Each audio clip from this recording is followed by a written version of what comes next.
চ্যানেলটি সাবস্ক্রাইব করে আমাদের সঙ্গেই থাকুন। আল্লাহু রাব্বুনা মুহাম্মদ নবিয়ুনা নাহনু মুতিয়ুহুমা নাহনু কুল্লুনা হিজবুল্লাহ লা নাখাফু ইল্লাল্লাহ ওয়া তাসিম বিহাবলিল্লাহ মুজাহিদ ফি দীনিল্লাহ আল জিহাদ সাবিলুনা নুকিমু ফি দীনিল্লাহ লা ইলাহা ইল্লাল্লাহ নুকিমু ফি দীনিল্লাহ লা ইলাহা ইল্লাল্লাহ লাইসাল মুলকু লিজ-জালিম ওয়ালাল মুলকু লিল-খাইন লা নাখাফু আমেরিকা ওয়ালা নাখাফু রাশিয়া। ঠিক কি না? লা নাখাফু রাশিয়া ওয়ালা নাখাফু আমেরিকা আলাউদ্দিন কসদুনা আল্লাহু রাব্বুনা মুহাম্মদ নবিয়ুনা নাহনু মুতিয়ুহুমা নাহনু কুল্লুনা হিজবুল্লাহ লা নাখাফু ইল্লাল্লাহ ওয়া তাসিম বিহাবলিল্লাহ মুজাহিদ ফি দীনিল্লাহ আল জিহাদ সাবিলুনা নাহনু কুল্লুন যুল ইসলাম কানুনুহু আল কুরআন। জোরে মারহাবা। নাহনু কুল্লুন যুল ইসলাম কানুনুহু আল কুরআন قال الله في القرآن الملك للرحمن الملك للرحمن نقيم في دين الله لا إله إلا الله نقيم في دين الله لا إله إلا الله ليس الملك للظالم ولا الملك للخائن لا نخاف إسرائيل ولا نخاف إنديا। ঠিক না?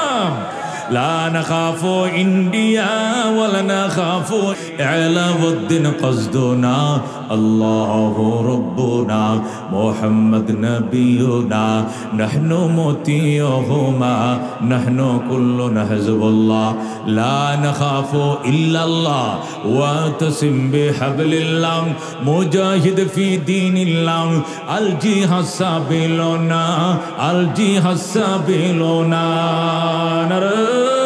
তাকবীর। কঠিন ময়দান হাসরে মুসিবতের দিনে উলামায়ে কেরাম সুপারিশ করবে রে দোস্ত। আজকে উলামায়ে কেরাম রে শ্রদ্ধা করতে মন চায় না, সালাম দিতে মন চায় না, শ্রদ্ধা করতে মন চায় না, আদর করতে মন চায় না, সালাম দিতে মন চায় না। মুসিবতের দিনে উলামায়ে কেরাম যদি সুপারিশ করবে মান করাল কোরআন, আল্লাহ নবী বলেন যারা আল্লাহর কোরআন পড়েছে ফাস্তাজহারাহু, এটি সিনার ভিতরে ধারণ করেছে, ফা আহাল্লা হালালাহু ওয়া হারামা হারামা, হালাল হারাম জেনে সে আমল করেছে, আদখালাহুল্লাহু তাআলা আল জান্নাহ, আল্লাহ প্রথম তাকে জান্নাতের সম্মাননা দান করবেন। জোরে বলুন সুবহানাল্লাহ। জান্নাতে ঢোকার আল্লাহ পারমিশন তাকে দিয়ে দিবেন, সে জান্নাতের বাসিন্দা হবে। ওয়াশাফাহু ফি আশরাতিন মিন আহলি বাইতিহি কুল্লুহুম কাদ ওয়াজাবাত লাহুন নার, তার পরিবার থেকে এমন 10টা ব্যক্তির জন্য সুপারিশের অনুমতি দিবেন যে 10 জন সকলের উপরে জাহান্নাম ওয়াজিব হয়েছিল, এমন 10টা ব্যক্তিকে জাহান্নাম থেকে বের করে জান্নাতে নিয়ে যাবে। رزينا قسمة الجبار فينا لنا علم وللأعداء مال فإن الماء لا يفنى عن قريب وإن العلم يبقى لا يزال لقد زان البلاد ومن عليها إمام المسلمين أبو حنيفة فما في المشرقين له نذير ولا في المغربين ولا بكوفة। দোস্ত বলতেছিলাম মানুষ কত ভাগ? মানুষ পুলিঙ্গ সিলুঙ্গ হিসেবে 2 ভাগ, এরপরে মানুষ কালারের দিকে 4 ভাগ, এরপরে মানুষ আল্লাহু আকবার রাষ্ট্রের দিক থেকে 200 কয় ভাগ? 4 ভাগ। আবার ভাষার দিক থেকে 6500 ভাগ, ধর্মের দিক থেকে 4300 ভাগ, মানে 4300 ভাগ। এইভাবে ভাগ হওয়ার পর যত ভাগ হয়েছে এই সমস্ত ভাগাভাগির ভিতরে যত মানুষ পড়েছে, এই সমস্ত মানুষের ভিতরে শ্রেষ্ঠ মানুষকে আল্লাহ বলেন ইন্না আকরামাকুম ইনদাল্লাহি আতকাকুম ইন্নাল্লাহা আলিমুন কাদির। আল্লাহু আকবার। আল্লাহ বলেন ইয়া আইয়ুহান নাস, ওরে মক্কাবাসী, ইয়া আইয়ুহান নাস, ওহে মক্কাবাসী, ওরে মানব জাতি, ইন্না খালাকনাকুম মিন যাকারিন ওয়া উনসা, আমি আল্লাহ তোমাদেরকে বানাইছি পুরুষ এবং নারী করে। বলেন পুরুষ এবং নারী করে, তোমাদেরকে আমি আল্লাহ পুরুষ এবং নারী করে বানাইছি। ওয়াজআলনাকুম শুউবান ওয়া কাবাইল, এবং তোমাদেরকে বিভিন্ন বংশে এবং গোত্রে বিভক্ত করেছি। কেউ তালুকদার, কেউ শিকদার, কেউ খান, কেউ পাঠান, কেউ চৌধুরী, কেউ ব্যাপারী, বিভিন্ন ভাগে বিভক্ত করেছি। আল্লাহ বলেন ওয়াজআলনাকুম শুউবান ওয়া কাবাইল, আমি তোমাদেরকে বিভক্ত করেছি বংশে এবং গোত্রে, লিতাআরাফু, শুধু পরিচয়ের জন্যই। ইন্না আকরামাকুম ইনদাল্লাহি আতকাকুম, নিশ্চয় তোমাদের মধ্যে ওই মানুষ বড় উত্তম যে মানুষের ভিতরে তাকওয়ার ধন বেশি লুকায়িত রয়েছে। সুবহানাল্লাহ। উলামায়ে কেরাম, আল উলামা ওয়ারাসাতুল আম্বিয়া, মুসিবতের দিনে উলামায়ে কেরাম যেদিন সুপারিশ করবে, রে দুস্থ, তোমার আপনজন আত্মীয় স্বজন তুমি ডাকবা, ও বাজান দাঁড়া আমার একটু সুপারিশ কর। তোমার সন্তান বলবে আপনাকে আমি চিনি না। জামাই দাঁড়ান, আপনি আমার মেয়ের জামাই, আপনি দাঁড়ান। বলবে আপনাকে আমি চিনি না, আমি আমার কোনো বিয়ে শাদীও করি নাই। কি একটা আমলের জন্য কাঁদতে থাকবে, একটা আমলের জন্য কাঁদবে, হাজার হাজার আত্মীয় স্বজন কেউ রাজি হবে না। একজন আল্লাহর বান্দা আইসা বলবে আঙ্কেল কান্দেন কেন? একটা আমলের ঘাটতি এই জন্য কান্দি, একটা আমল ঘাটতি এই জন্য কান্দেন। আমার তো আমলে নাই, আমার আমলে আছে মাত্র একটা। ঠিক আছে, আপনারে দিয়ে দিলাম, জান আপনি পার হন। বিপদে পড়ছি, আমি পড়ছি, আপনাকে পার করে দিলাম। একটা আমল যখন দিয়া দেবে, বান্দা জান্নাতে চলে যাবে। জান্নাতে যখন রওনা করবে, আল্লাহ ডাক দেয়া বলবে বান্দা মুসিবতের দিনে একটা আমল দিয়া তোরে সাহায্য করলো, তুই কেমনে একা একা যাস? আমার বান্দারেও সাথে নিয়ে যা, আমি আল্লাহ তারেও মাফ করে দিলাম। সুবহানাল্লাহ। আল্লাহ বলেন ইন্না আকরামাকুম ইনদাল্লাহি আতকাকুম ইন্নাল্লাহা আলিমুন কাদির। ওরে বান্দা, তোমাদের দেহের দিক থেকে, চেহারার দিক থেকে তোমরা চার প্রকার, কালারের দিক থেকে তোমরা চার প্রকার, লিঙ্গের দিক থেকে তোমরা দুই প্রকার, রাষ্ট্রের দিক থেকে 204 প্রকার, ধর্মের দিক থেকে তোমরা 4300 প্রকার, ভাষার দিক থেকে তোমরা 6500 প্রকার। এই সকল প্রকারের মধ্যে সর্বশ্রেষ্ঠ ওই মানুষ যে মানুষের ভিতরে তাকওয়া বেশি। গরিব হোক, ধনী হোক, কালো হোক, সুন্দর হোক, দেখার বিষয় নয়, দেখার বিষয় হইল তার অন্তরের তাকওয়া। কথা কোন ঠিক কিনা? আল্লাহ বলেন ইন্না আকরামাকুম ইনদাল্লাহি আতকাকুম, নিশ্চয়ই তোমাদের মধ্যে সবচেয়ে সম্মানী, সবচেয়ে মর্যাদাবান আল্লাহর কাছে ওই ব্যক্তি যে ব্যক্তির ভিতরে তাকওয়ার ধন বেশি লুকায় রয়েছে। সুবহানাল্লাহ। এই আয়াতে কারিমা নাযিল হয়েছে হযরতে বেলাল হাবশী রাদিয়াল্লাহু তাআলা আনহু সম্পর্কে।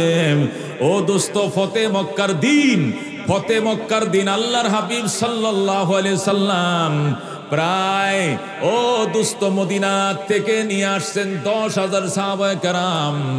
ওই দিন নতুন মুসলমান হয়েছে 4,000, 10,000 আর 4,000 মিলে 14,000 সাহাবায়ে কেরাম নিয়াম বাইতুল্লাহর সামনে আল্লাহ নবী বসলেন। বসার পরে বললেন সাহাবায়ে কেরাম, আল্লাহ রাব্বুল আলামিন বিনা রক্তপাতে মক্কার বিজয় দান করেছেন।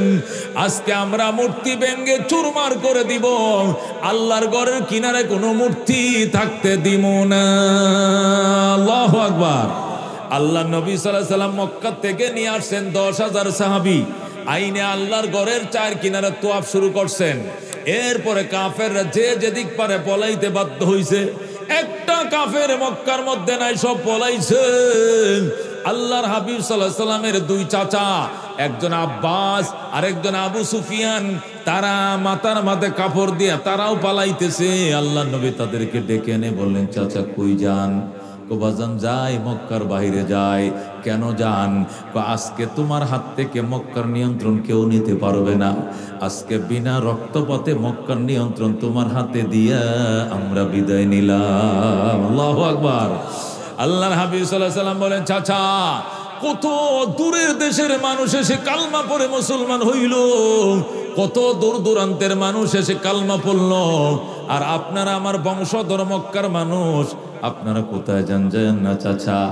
আল্লাহর হাবিব আবু সুফিয়ানকে ডান পাশে নিয়া, আব্বাসকে বাম পাশে নিয়ে বললেন, সাহাবায়ে কেরাম মনে কিছু নিও না, আমি আমার দুই চাচাকে মাফ করে দিলাম। সুবহানাল্লাহ। আমার দুই চাচা লাগে। আবু বকর তোমার পাশে আমার চাচা আব্বাস থাকবে, উমর তোমার পাশে আমার চাচা আবু সুফিয়ান থাকবে। আমি ওনাদেরকে ক্ষমা করে দিয়েছি। ওনারা যে ঘরে বসবাস করতেন, ওনাদের ঘরে যদি কোনো অপরাধী আশ্রয় নেয়, ওনাদের সম্মানে অপরাধীদেরকে আমি সাধারণ ক্ষমা ঘোষণা করে দিলাম। সুবহানাল্লাহ। আল্লাহর হাবিব আব্বাস আবু সুফিয়ানকে ক্ষমা করে দিলেন। আব্বাস আবু সুফিয়ান বলে, ইয়া রাসূলুল্লাহ, ক্ষমা যে করলেন, আমরা আপনি করছেন, আপনার সাহাবীরা করছেনই? করছে। আপনি করছেন, আপনার সাহাবীরা করছেন, আল্লাহ ক্ষমা করছেনই। আল্লাহ নবী ডাক দেখো, চাচা কালমাটা করো। কালমাটা মুখ দিয়ে উচ্চারণ করতে দেরি হবে, জীবনের পিছনের গুনাহ মাফ করতে দেরি হবে না। قال رسول الله صلى الله عليه وسلم إن الإسلام ينهدم ما كان قبله। আল্লাহর হাবিব বলেন, ইসলাম পূর্বের জীবনের সমস্ত অপরাধকে নিস্মার করে দেয়, ধ্বংস করে দেয়। সুতরাং কালমা পড়ো চাচা। সাথে সাথে আব্বাস আবু সুফিয়ান কালমা পড়ে মুসলমান হয়ে যায়। আব্বাস আর আবু সুফিয়ান মুসলমান হয়ে যায়। 10,000 সাহাবী নবীজি মদিনার থেকে সঙ্গে নিয়ে এসেছিলেন। ও দোস্ত, এর সাথে আরো 2 জন যোগ হয়েছে। কয়জন? এখন হয়েছে 10,200। 10,000 কয়শো? 2 জন। 10,002 জন হয়েছে। আল্লাহ নবী সাল্লাল্লাহু আলাইহি সাল্লাম বাইতুল্লাহর সামনে মাকামে ইব্রাহিমের সামনে দাঁড়ায় বলেন, ওরে মক্কার মুনাফিকেরা, ওরে মক্কার কাফেরেরা, শুনো, আমি মুহাম্মাদের হাতে বিনা রক্তপাতে আল্লাহ মক্কার নিয়ন্ত্রণ আমার হাতে দিয়েছেন। তোমরা পলাইছো কেন? যে যেদিকে আসে জলদি আসো, আমি তোমাদেরকে ক্ষমা করে দিলাম। এখন থেকে জোহরের আজান পর্যন্ত সময় দিলাম, এর ভিতরে যারা কালমা পড়বে সাধারণ ক্ষমা ঘোষণা করে দিলাম। আল্লাহু আকবার। এরপরে জোহরের আগে যদি কালমা না পড়ো, জোহরের পরে যদি কোনো কাফের বেঈমানকে হেরেমে মক্কার সীমানার ভিতরে পাওয়া যায়, কসু কাটা দেওয়া হবে, একটাকেও ছাড় দেওয়া হবে না, কসুর মতো কাটা হবে। আল্লাহ নবী মাত্র 4 ঘন্টা সময় দিলেন। কয় ঘন্টা? 8টা বাজে সময় দিলেন 12টা পর্যন্ত। এই 4 ঘন্টা সময়ের ভিতরে মক্কার 4,000 কাফের কালমা পড়ে মুসলমান হয়ে যায়। কয় হাজার? 4,000 কাফের কালমা পড়ে মুসলমান হয়ে যায়। নবীজি মদিনার থেকে সাথে নিয়ে আইছেন 10,000। আজকে মুসলমান নতুন মক্কায় মুসলমান হয়েছে 4,000। 10 আর 4 কত? 14,000। 14,000 সাহাবায়ে কেরামকে নিয়ে মাতওয়াফের মধ্যে বসলেন। মাতওয়াফ মানে কি? যেখানে তোয়াফ করে আল্লাহর ঘরের সামনে, ওই তোয়াফের জায়গার মধ্যে নবীজি 14,000 সাহাবায়ে কেরাম নিয়ে বসলেন। বসার পরে জিজ্ঞেস করলেন সাহাবায়ে কেরাম, যে আল্লাহর ঘরের ছায়ের কিনারে দেখা যায় 360টা মূর্তি, এগুলোর ব্যাপারে কি করতাম? আব্বাস কই, ইয়া রাসূলুল্লাহ, যে সিদ্ধান্ত নেবেন, একমত আমরা, অর্ডারটা দিবেন, বাইরে পাউডার বানায় ফেলাইব। আল্লাহু আকবার। আল্লাহর হাবিব সাল্লাল্লাহু আলাইহি সাল্লাম বড় একটা লাঠি হাতে নিয়ে বললেন, ওয়াকুল জা আল হাক্কু ওয়া যাহাকাল বাতিল ইন্নাল বাতিলা কানা যাহুকা। সত্য এসে গিয়েছে, অসত্য মাথা নত করেছে, আর অসত্য সারা জীবন মাথা নত করে থাকবে। এই আয়াত যখন তেলাওয়াত করে রাসূল প্রথম বড় মূর্তির গা আঘাত করলেন, সাহাবায়ে কেরাম 10 মিনিটের ভিতরে 360টা মূর্তিকে পাউডার বানায় ফেলাইছে। সুবহানাল্লাহ। মূর্তির কোনো অস্তিত্ব নাই, সমস্ত মূর্তিদেরকে ধ্বংস করে ফেলেছে। আল্লাহর হাবিব বলেন, এবার জমজমের পানি উঠাও, আল্লাহর ঘর সুন্দর করে দৌত করো। জমজম থেকে বালতিতে পানি উঠায়া সাহাবায়ে কেরাম আল্লাহর ঘর সুন্দর করে দৌত করলেন। এরপরে নবীজি নিজের হাতে খোদার ঘর তালা দিলেন আর বললেন, সাহাবায়ে কেরাম তোরা সাক্ষী, আল্লাহর কোটি কোটি ফেরেশতা সাক্ষী, আল্লাহ নিজে সাক্ষী, কিয়ামতের আগে আর কোনো দিন আল্লাহর ঘরে মূর্তি ঢুকতে পারবে না। আল্লাহু আকবার। সেই 1500 বছর আগে, 1500 বছর আগে নবী বলেছিলেন, আল্লাহ রহমতে আর কোনোদিন খোদার ঘরে কিয়ামতের আগে মূর্তি ঢুকতে পারবে না। এই কথা ঘোষণা নবী দিয়েছিলেন আজ থেকে 1500 বছর আগে। এখনো পর্যন্ত খোদার ঘরে কোনো মূর্তি ঢুকতে পারে নাই। সমস্ত মূর্তিকে ভাঙ্গার পর এবার রহমতুল্লিল আলামিন সাল্লাল্লাহু আলাইহি সাল্লাম এই 14,000 সাহাবায়ে কেরাম নিয়ে বসলেন, বৈশা দাঁড়ায় বক্তৃতা দিলেন আর বললেন, সাহাবায়ে কেরাম আমি নবী হইছি আজকে 21 বছর। কয় বছর? নবী হয়ে মক্কায় ছিলাম 13 বছর, মদিনায় থাইকে আইছি 8 বছর। 13 আর 8 কত? 21 বছর। এই 21 বছরে কোনো দিন আমি আজান দিয়া নামাজ আদায় করতে পারি নাই। এতদিন চুপে চুপে নামাজ পড়তাম, লুকায়া লুকায়া, কাফেররা যেন না দেখে না শুনে, চুপে চুপে নামাজ পড়েছি। আজকের থেকে আর কোনো লুকোচুরি নাই। আজান হবে, নবীর ইমামতিতে জামাতের সাথে হেরেম শরীফে জোহরের নামাজ আদায় করা হবে। সুবহানাল্লাহ। আজকে আজান হবে আনুষ্ঠানিকভাবে, জামাতে নামাজ আদায় করা হবে, জোহরের নামাজ থেকে হেরেমে জামাত শুরু হবে। কিয়ামতের আগে আর কোনোদিন জামাত বন্ধ হবে না। আল্লাহু আকবার। নবী সাহাবায়ে কেরাম খুশি, আল্লাহর হাবিব গো আমরা খুশি, আরম্ভ করেন নামাজ। রাহমাতুল্লিল আলামিন বলেন, সাহাবায়ে কেরাম ইমামতি তো আমি করব, কিন্তু আজানটা কে দিলে ভালো হয়? তোমরা বলো আজান কাকে দিলে ভালো হয়? কেউ বলে হুজুর আবু বকর, কেউ বলে হুজুর উমর আজান দেখ, কেউ বলে হুজুর উসমান আজান দেখ, কেউ বলে আলী আজান দেখ, কেউ বলে আবু হুরায়রা আজান দেখ, কেউ বলে আব্দুল্লাহ ইবনে ওমর আজান দেখ, কেউ বলে আব্দুল্লাহ ইবনে মাসউদ আজান দেখ। এক একজনে এক একজনের নাম বলেন।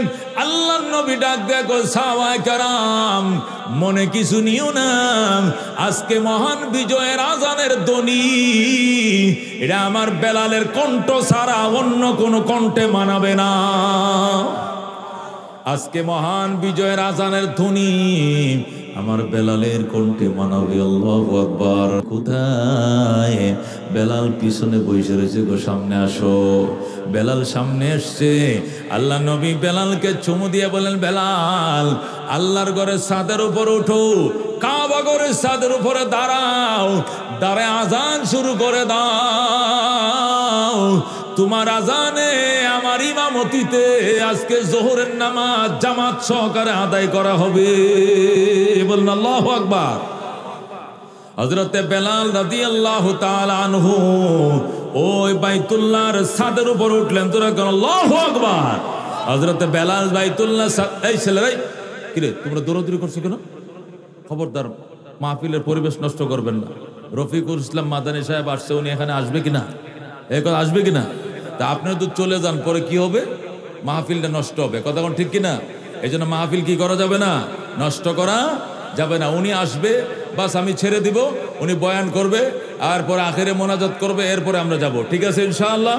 আমরা কেউ উঠা বসা করবো না। আমার দিকে খেয়াল করেন। আল্লাহর হাবিব সাল্লাল্লাহু আলাইহি সাল্লাম বেলালকে বলেন, বেলাল উঠো। কোথায় উঠবে? কোথায়? বাইতুল্লাহ ছাদে, আল্লাহর ঘরে, কাবা ঘরের। হযরতে বেলাল হাবশী রাদিয়াল্লাহু তাআলা আনহু বাইতুল্লাহর ছাদের উপর উঠছেন। ওইটা ভাঙ্গা ভাঙ্গা কণ্ঠে আল্লাহু আকবার, আল্লাহু আকবার, আল্লাহু আকবার, আল্লাহু আকবার বলে যখন আজান শুরু করে দিলেন, হযরতে বেলাল রাদিয়াল্লাহু তাআলা আনহু আজান শুরু করে দিছে। হযরতে বেলালের আজানের তাসিরে হেরেমে মক্কার এরিয়ার ভিতরে যত কাফের বেদিনদের পাকা কাঁচা ঘর ছিল, সমস্ত ঘরগুলো ভেঙ্গে দুমড়ে মুচকে মাটির সাথে মিশে যায়। আল্লাহু আকবার। কাফেরদের কাঁচা পাকা যত ঘর ছিল, হেরেমের এই 9.5 কিলোমিটার এরিয়ার ভিতরে বেঈমানদের যত কাঁচা পাকা ঘর ছিল, হযরতে বেলালের আজানের তাসিরের কারণে সমস্ত ঘরগুলো ভেঙে ধুমরে মুসকে মাটির সাথে মিশে যায়। বলে আল্লাহু আকবার। সমস্ত ঘরগুলো মাটির সাথে মিশে যায়। হযরতে বেলাল রাদিয়াল্লাহু তাআলা আনহু আজান দিয়ে এখনো মাটিতে নামে নাই, আজান এখনো শেষ হয় নাই। হযরত বেলালের আজান এখনো শেষ হয় নাই। ও দোস্ত, এই দিক দিয়ে ময়দানের মধ্যে কানাঘুষা শুরু হয়ে গেছে। বেলাল এই কালো কাক দিয়া নবী আজানের ব্যবস্থা করছে, আমাদের মান সম্মান ধ্বংস করে দিয়েছে। নবী বুঝি কালো কাক ছাড়া আজান দেওয়ার মতো কোনো মানুষ পাইল না। নাউজুবিল্লাহ। এই কালো কাউয়া দিয়ে কেন মোহাম্মদ আজান দিল, এই জন্য সমালোচনার জ্বর শুরু হয়ে গেছে। হযরতে বেলালকে যখন কালো কাক বলেন, কালো কাক দিয়ে আজানের ব্যবস্থা করছে, এই কথা যখন বলছেন, সাথে সাথে আমার আল্লাহ জিব্রাইলকে দিয়াম পাঠায় দিছে। জিব্রাইল যা ময়দানের ভিতরে ঢোক, আমার বেলালকে নিয়ে কারা কারা সমালোচনা করেন এদের সংবাদ আমার কাছে নিয়ে আসো। আল্লাহু আকবার। হযরতে বেলাল রাদিয়াল্লাহু তাআলা আযান এখনো শেষ করে নাই। বেঈমানরা মন্তব্য শুরু করে দিছে। জিবরাইল আলাইহিস সালাম আয়েশা এক একজনকে জিজ্ঞাসা করে, ভাই এই যে বেলালে আযান দেয় তোমরা কি মনে করো? লজ্জায় মাথা নিচু হয়ে যায়, কারণ মুহাম্মদুর রাসূলুল্লাহ বুঝি এই কালো কাউয়া ছাড়া আযান দেওয়ার মতো কোনো মানুষ পাইল না। এটা ওনাদের জন্য বড় এই ছেলেরা তোমরা এটা উড়াইতেছো, মাহফিলটা নষ্ট করতেছো। এই বাচ্চাগুলো তারান থেকে তারান, বদমাইশ পোলাবান কতগুলো। এই না হে ডোন উড়াইতে আসে, ডোন তোর বাপের মাথার উপরে উড়া গাছা, মাহফিলের মাথার উপরে ডোন উড়াইতে তোরে কইছে কেটা? শয়তান পোলাবান মাহফিল নষ্ট করার জন্য দেখছে ডোন উড়াই দিছে। এলাকার দায়িত্বশীলরা ওদেরকে তারাই দেন থেকে, এরা আইসে মাহফিল নষ্ট করার জন্য, মাহফিল শুনতে আসে নাই, মাহফিলের উপরে ডোন উড়াইতে আসে। রাহমাতুল্লিল আলামিন সাল্লাল্লাহু আলাইহি ওয়াসাল্লামের উম্মত শুনো, হযরতে বেলাল রাদিয়াল্লাহু তাআলা আনহু যখন আযান দিছিলেন, আযান দেওয়ার টাইমে বেঈমানরা কয় হায় হায় সর্বনাশ, মান ইজ্জত সব ধ্বংস করে দিছে। আজকে মুহাম্মদ এই কালো কাউয়া দিয়ে আযানের ব্যবস্থা করছে, মোহাম্মদ বুঝে আজান দেওয়ার মতো কোনো লোক পাইল না। নানানভাবে সমালোচনা যখন শুরু হয়ে যায়, সাথে সাথে আল্লাহ রাব্বুল আলামিন হযরতে জিবরাইলকে এই সূরাতুল হুজুরাতের 12 নম্বর আয়াত দিয়ে পাঠায়। জিবরাইল রে আমার বন্ধুর কাছে যায় আমার সালাম কো, আর আমার বেলালকে দিয়ে আজানের ব্যবস্থা করেছে আমার বন্ধু। বেলালের আজানের পক্ষে আমি আল্লাহর 100% সমর্থন রয়েছে। আল্লাহু আকবার। আমার বন্ধু বেলালে দিয়ে আজানের ব্যবস্থা করছে, আমিও চাইছিলাম আজানটা বেলালে দেখ, সুতরাং বেলালের আজানের পক্ষে আমার সমর্থন 100%। এই কথাটা আমার বন্ধুকে জানিয়ে দাও। আর এই আয়াতটা বেলালের জন্য পাঠাইছি, মক্কার মানুষকে শোনায় দাও। সাথে সাথে জিবরাইল এই সূরা হুজুরাতের 12 নম্বর আয়াত নিয়ে মক্কায় নবীজির সামনে হেরেমে হাজির হয়ে যায়।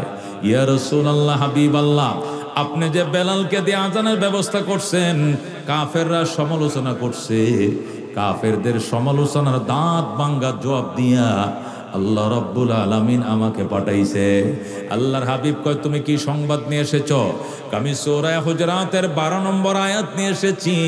ওই আয়াতের ভিতরে আল্লাহু আকবার, বেলালের সমালোচকদের দাঁত ভাঙ্গা জবাব দেওয়া হয়েছে। রাসূল বলেন, আয়াত তেলাওয়াত করে শোনাও। সাথে সাথে জিবরাইল তেলাওয়াত করে শোনায়, কয় ইয়া আইয়ুহান নাস ইন্না খালাকনাকুম মিন যাকারিন ওয়া উনসা ওয়া জাআলনাকুম শুউবান ওয়া ক্বাবাইলা লিতাআরাফু ইন্না আকরামাকুম ইনদাল্লাহি আতকাকুম ইন্নাল্লাহা আলীমুন খাবীর। আল্লাহু আকবার বলেন। আল্লাহ বলেন, ইয়া আইয়ুহান নাস, ওরে মক্কাবাসী, হে মানব সম্প্রদায়, ইন্না খালাকনাকুম মিন যাকারিন ওয়া উনসা, নিশ্চয় আমি তোমাদেরকে পুরুষ এবং নারী করে বানাইছি। ওয়া জাআলনাকুম শুউবান ওয়া ক্বাবাইলা লিতাআরাফু, এবং তোমাদেরকে বংশ এবং গোত্রে বিভক্ত করেছি। পরিচয়ের জন্য। বাজান তুমি তালুকদার, আরেকজন শিকদার, আরেকজনে খান, আরেকজনে পাঠান, আরেকজনে চৌধুরী, আরেকজনে ব্যাপারী। এই যে বংশ, এই বংশ দিয়ে মানুষ আগে জান্নাতে যাবে না, এই বংশের কারণে মানুষ জাহান্নামে যাবে না, বংশের কারণে মানুষ জান্নাতে যায় না, গোত্রের দোহাই দিয়ে মানুষ পার হতে পারবে না। মানুষ পার হওয়ার একমাত্র উপায় হলো তাকওয়া। আল্লাহ বলেন ইন্না আকরামাকুম ইনদাল্লাহি আতকাকুম, নিশ্চয় তোমাদের মধ্যে সবচেয়ে সম্মানী ওই ব্যক্তি যে ব্যক্তি আল্লাহর কাছে সবচেয়ে বেশি তাকওয়ার মালিক, ওই ব্যক্তি আল্লাহর কাছে সবচেয়ে বড় ইজ্জতের মালিক। কথা বল ঠিক কিনা? मिटा दो अपने हस्ती को अगर कुछ मुर्तबा चाहो कि दाना खाक में मिलकर गुले गुलजार होती है। ऐ खुदा तो मुझको मुझसे दूर कर ताकि देखो तुझको मुझ पे एक नजर। ऐ खुदा तो मुझको मुझसे दूर कर ताकि देखो तुझको मुझ पे एक नजर। मिटा दो अपने हस्ती को अगर कुछ मर तो बाचा हो कि दाना खाक में मिलकर गुले गुलजार होती है। এই জন্য দোস্ত এই আয়াতে কারিমা আল্লাহ নাযিল করে বুঝাইছে, যারা ক্ষমতার অহংকার দেখাও, ক্ষমতা চিরস্থায়ী নয়। 15 বছরের ক্ষমতা 15 মিনিট টিকতে দেয় না। কতক্ষণ ঠিক কিনা? ক্ষমতা চিরস্থায়ী নয়, পয়সা চিরস্থায়ী নয়, সুন্দর লাবণ্যময় চেহারা চিরস্থায়ী নয়, যৌবন চিরস্থায়ী নয়, জওয়ানি চিরস্থায়ী নয়, তাকওয়া চিরস্থায়ী দন। কথাগণ ঠিক কিনা? আজকে যৌবনের তাড়নায় রক্ত গরম যুবক মানুষ, এই জন্য তুমি হুশ করে কথা বলো না। বাবার বয়সকেও তুমি তিরস্কার করো, অপমান অপদস্থ করো, উলামায়ে কেরামকে গণো না, উলামায়ে কেরামকে সালাম দাও না, কালাম দাও না, আলেম ওলামারে পাত্তা দাও না, এদেরকেও নানানভাবে গালাগালি করো, মুরব্বীদেরকে ইজ্জত করো না, সালাম করো না, সম্মানিত মানুষকে সম্মান দাও না, ইজ্জতওয়ালাকে ইজ্জত দাও না, অহংকার দিয়া কথা বলো, অহংকারের সাথে কথা বলো। ও দোস্ত, এলাকার মুরব্বীরা তোমার উপরে বিরক্ত, দক্ষিণ বাড়ি তোমার উপরে অসন্তুষ্ট, উত্তরের বাড়ি অসন্তুষ্ট, উলামায়ে কেরামের বিরুদ্ধে শুধু কুচ্ছায় রটাও, অথচ নামাজটাও তুমি পড়ো না, দাড়িটাও তোমার নাই, মেসওয়াক নাই, পয়গম্বরের কোনো সুন্নত নাই, আল্লাহর গোলাম হওয়ার দাবি করার কোনো সুযোগ তোমার নাই। তুমি তোমার এই নাপাক মুখে পাক নবীর ওয়ারিস উলামায়ে কেরামকে সমালোচনা করো। এ হাজার হাজার উলামায়ে কেরামকে তোমরা জেল খাটাইছ, হাজার হাজার উলামায়ে কেরাম নামে মিথ্যা মামলা দিয়েছ। মনে রাখো এমন দিন আসবে যেদিন বলবা। ওই ঈদের দিন একজন স্ট্যাটাস দিছে। কি স্ট্যাটাস দিছে? হায় হায়, নেতা না হয়ে এমপি না হয়ে যদি গ্রামে আলস হয়ে খাইতাম, তাও তো বউ বউ বাচ্চা লয় ঈদ করতে পারতাম। আজকে নেতা হয়ে কি কলঙ্ক কামাইলাম, জীবনেই প্রথম বউ বাচ্চা থয়ে আলাদা ঈদ করলাম। আল্লাহু আকবার। জীবনেই প্রথম বউ বাচ্চা থয়ে কি করলাম? ঈদ করলাম। এরকম নেতা না বানায় যদি খোদা আলবাওয়ে খাওয়াইতা গ্রামে, তবু বলা আসলাম, বউ বাচ্চা লয় ঈদ করতাম। বুঝছেন? এই হলো নেতৃত্বের স্বাদ, এই হলো নেতৃত্বের মজা। এই জন্য দোস্ত আল্লাহ ডাক দিয়ে কয়া আইয়ুহান নাস, ওরে মানব জাতি, ইন্না খালাকনাকুম মিন যাকারি ওয়া উনসা, তোদেরকে বানাইছি পুরুষ এবং নারী করে আমি আল্লাহ। ওয়া জাআলনাকুম শুউবান ওয়া কাবাইল, তোদেরকে বিভিন্ন গোত্র এবং বংশে বিভক্ত করেছি। লিতাআরাফু, শুধু দুনিয়ার পরিচয় মাত্র, অন্য কিছুর জন্য নয়। ইন্না আকরামাকুম ইনদাল্লাহি আতকাকুম, তোমাদের মধ্যে ওই মানুষ আমি আল্লাহর কাছে সবচেয়ে সম্মানী যে মানুষের ভিতরে তাকওয়ার দন বেশি। কথা ঠিক কিনা? হযরত বেলাল রাদিয়াল্লাহু তাআলা আনহু কুরাইশ বংশের ছিলেন না, উনি আরবের ছিলেন না, উনি মক্কার ছিলেন না, মদিনার ছিলেন না, উনি আরবের ছিলেন না, ওনার বাড়ি ছিল নাইজেরিয়া নিগ্রো, সেই হাবশা আবিসিনিয়ায়, ওই আফ্রিকার, আল্লাহু আকবার, নাইজেরিয়ার আফ্রিকার নিগ্রো কালো গোলাম, নাকটা ছিল বুসা, শরীরটা ছিল কষা আর কসকসে চামড়া, কোনো মায়া নাই, স্মৃতি নাই চেহারার ভিতরে। দুস্তরে ফাটা ফাটা চামড়াগুলো, দেখতেও কোনো মায়া নাই, ধরতেও কোনো স্বাদ নাই। ওরে দুস্ত আরবি ভাষাও সুন্দর করে বলতে পারতেন না।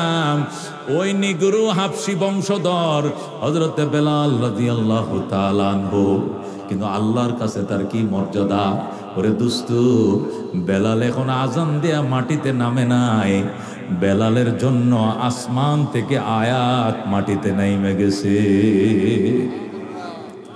বেলাল মাত্র দুতলা উপরে, দুতলার থেকে মাটিতে নামে না এখন আজান দিয়া, অথচ সে আরশে আযীম থেকে তার জন্য প্রশংসার আয়াত নাজিল হয়ে গেছে জমিনে, তার বন্ধুর কাছে। যেরকম আল্লাহু আকবার। সুতরাং দোস্ত, এর দ্বারা কি বুঝলাম? হাসরের ময়দানে বংশ মর্যাদা দিয়া চলবে না, হাসরের ময়দান ক্ষমতার লড়াই দিয়া পার হওয়া যাবে না, হাসরের ময়দানে সুন্দর চেহারা দোহাই দিয়ে পার হওয়া যাবে না, হাসরের ময়দানে লাঠির দোহাই দিয়ে পার হওয়া যাবে না, হাসরের ময়দানে কর্মী দোহাই দিয়ে পার হওয়া যাবে না। ময়দানে মাশর পার হতে হবে তাকওয়ার দম দিয়ে। কথা কোন ঠিক কিনা? হযরতে বেলালের ভিতরে কি ছিল? হযরতে বেলাল রাদিয়াল্লাহু তাআলা আনহু যখন কালমা পড়ে মুসলমান হয়ে যায়, ও দুস্থ বেলাল মুসলমান হওয়ার পর সে আফ্রিকার থেকে বেলালের আত্মীয় স্বজন আইছে, বেলালের মা বাবা ভাই বন্ধু সবাই আইছে আল্লাহর নবীর কাছে। আইসে কই, ইয়া রাসূলুল্লাহ, হে মুহাম্মদ ইবনে আব্দুল্লাহ, আমাদের বেলালকে আমাকে দিয়ে দাও। আমার বেলাল তোমার কাছে আইছে, মুসলমান হইছে, আমরা আমাদের বেলালকে নিতে আইছি, আমগো দেশে লয়ে যাবো। নবী কল, লয়ে যাও বেলাল, যা, তোর আম্মা আইছে, তুই যা।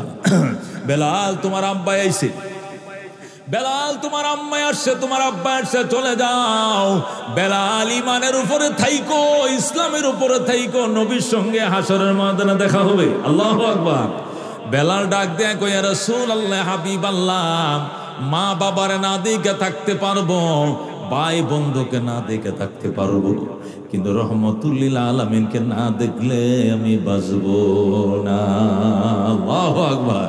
ইয়া রাসূলুল্লাহ, হাবিবাল্লাহ, আমাকে একটু কথা বলার সুযোগ দেন। নবী কয়, ঠিক আছে, বলার সুযোগ দিলাম, বলো। বেলাল ডাক দেখো, আব্বা যান, বাড়িতে সোজা চলে যান। মা, তুমি চলে যাও, মারে দুধ খাওয়াইছিলা, পেটে ধারণ করছিলা, দুধের দাবি বুকের দাদি মাফ করে দাও। বাবা গো, আদর বাসনা করে লালন পালন করছিলা, দয়া করে মাফ করে দিও। আমার আদরের ভাই বোন, তোরা আমারে মাফ করে দিস। আমি কালমা পড়েছি, মুসলমান হয়েছি, এই পৃথিবীতে রহমতুল লিল আলামিনের মতো প্রিয় মানুষ আর কেউ নাই। আমি তোদেরকে না দেখে থাকতে পারবো রে মা বাবা, কিন্তু রহমতুল লিল আলামিনকে না দেখে আমি বাঁচবো না। আল্লাহু আকবার। এই বলে হযরতে বেলাল আপনজন আত্মীয় স্বজন সব বিদায় করে দিলেন, তারপর আল্লাহর হাবিবের কদম ছাড়লেন। আল্লাহু আকবার।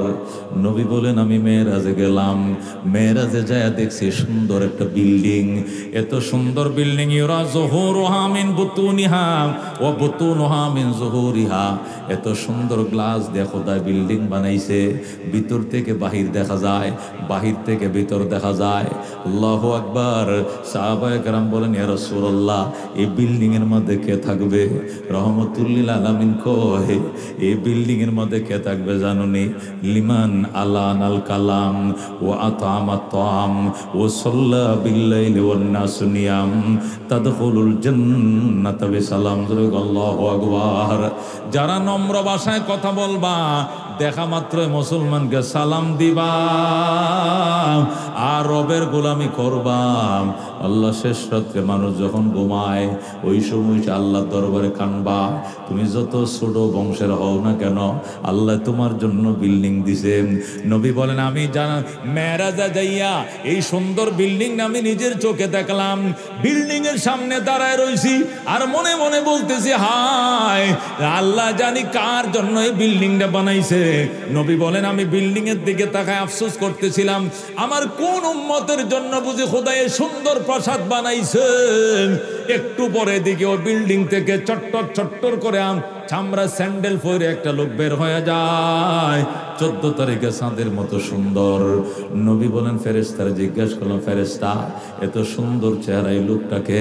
ফেরেশতারা কো, নবী গো আপনি কি চিনেন না? উনি আপনার কলিজার টুকরা বেলাল হাবশী। আল্লাহু আকবার।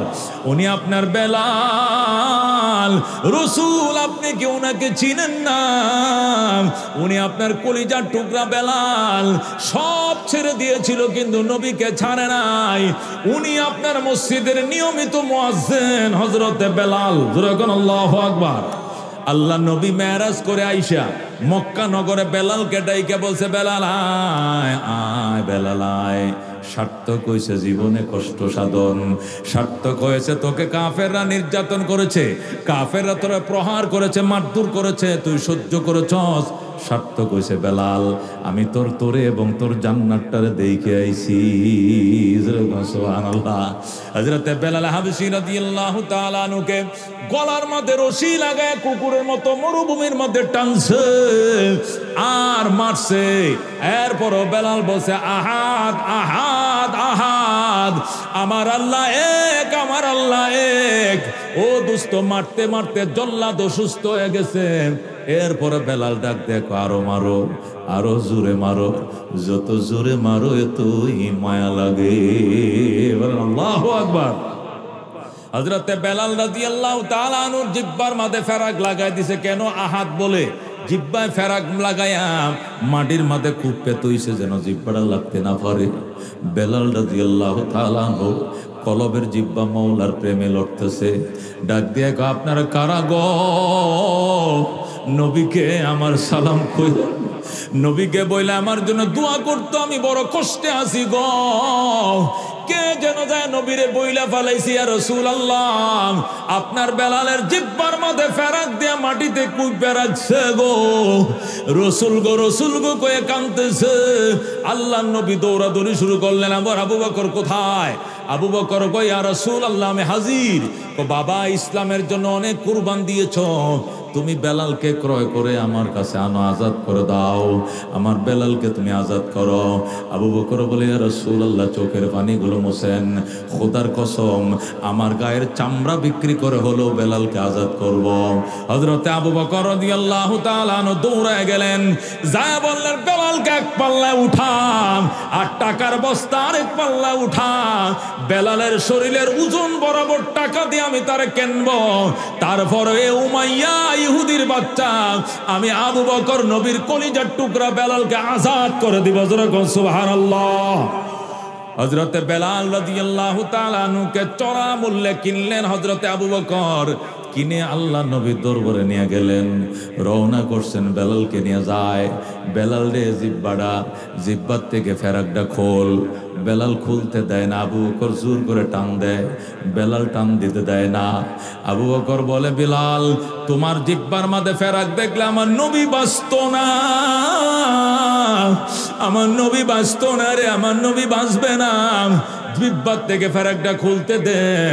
বেলাল ডাক দেয়া কইল না, কইল না বসিদ্দিক, কইল না, কইল না, কইল না সিদ্দিক, কইল না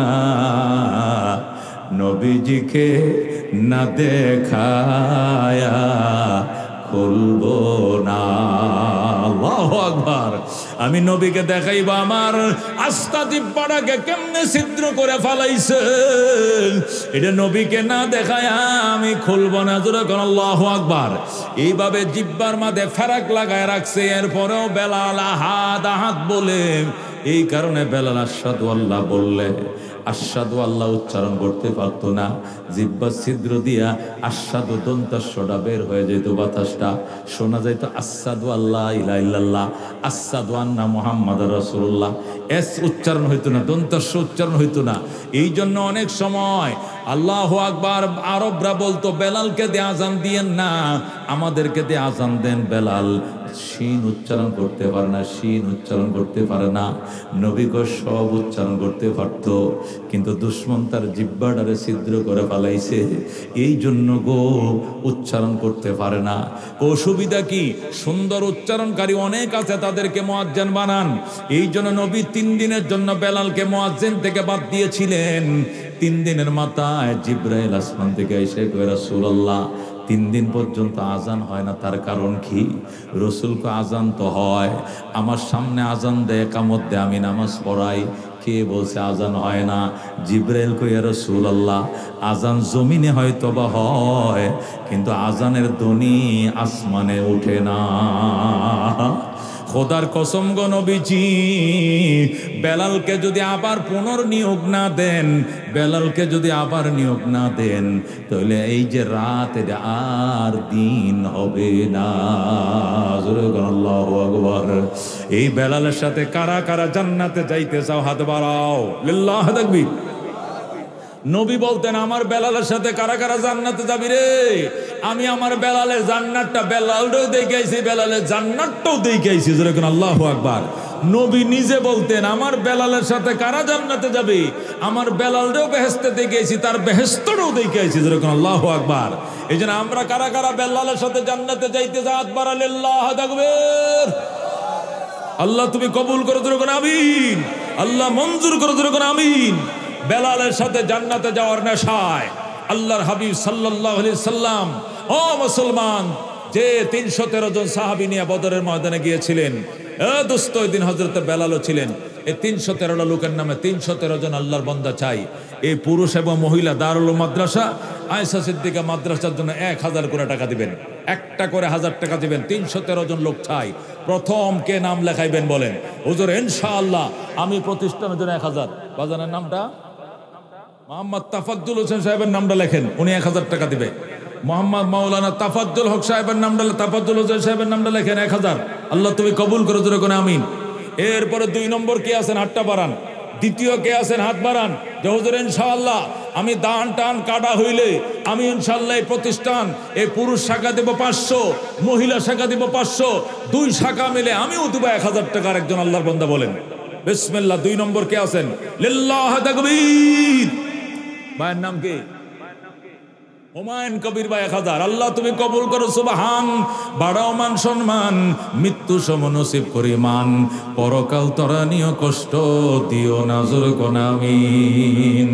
বাবা নাই যার, মাও নাই যার, সংসারে। চ্যানেলটি সাবস্ক্রাইব করে আমাদের সঙ্গেই থাকুন।